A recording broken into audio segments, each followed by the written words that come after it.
Mesdames et messieurs, bonjour. Chaque année, le 29 octobre est consacré Journée mondiale de l'accident vasculaire cérébral, l'AVC, un mois juste après la journée du cœur qui a eu lieu le 29 septembre.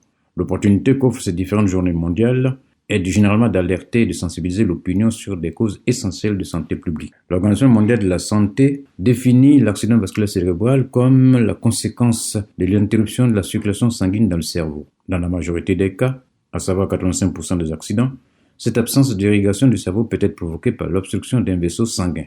Il est alors question d'AVC ischémique. Lorsqu'il s'agit de la rupture d'un vaisseau, 15% des cas, l'AVC est dit hémorragique. Toujours est-il que la carence en oxygène et autres nutriments du fait de cette interruption peut altérer plus ou moins sérieusement les fonctions cognitives, sensorielles et affectives d'un individu. Une telle altération peut entraîner des séquelles d'intensité variable. Selon les statistiques de l'OMS, chaque année, plus de 6 millions de décès dans le monde sont dus aux AVC. Cette organisation estime par ailleurs que toutes les 5 secondes, un homme est touché par un AVC de par le monde. C'est donc à juste titre que l'organisation parle d'une véritable pandémie.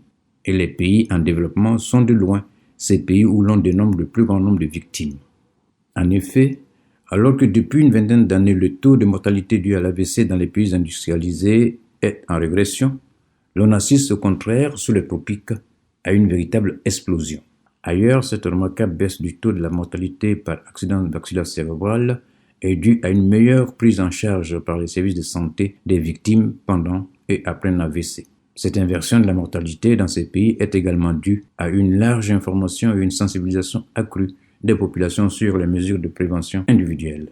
En effet, parce que tout le monde est concerné, jeune comme moins jeune, par l'AVC, que chacun peut et devra agir à son niveau pour réduire les facteurs de risque.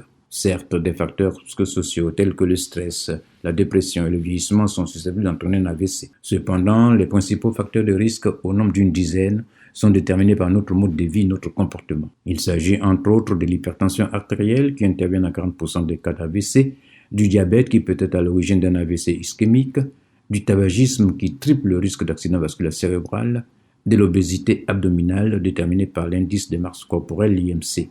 Une alimentation non équilibrée, la consommation d'alcool, le manque d'activité physique, une concentration trop élevée d'un ou plusieurs lipides dans le sang, à savoir cholestérol, triglycérides entre autres, sont également des facteurs importants de risque. Sur ces facteurs majeurs de risque déterminés par notre comportement, notre mode de vie, il est loisible pour chacun d'agir en vue de se préserver d'un AVC, en observant scrupuleusement les mesures hygiéno-diététiques, pas trop de sel, pas trop de sucre, moins de gras, de l'exercice physique, tout comme en prenant soin de sa glycémie, de son diabète ou encore de son hypertension artérielle. C'est somme toute une façon d'ajouter de la qualité à sa vie.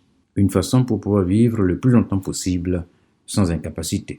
Un choix de vie qui, bien évidemment, ne devra pas faire l'ombre d'un doute. Bonne journée et à mercredi prochain. Radio Côte d'Ivoire, Abidjan 88.fm.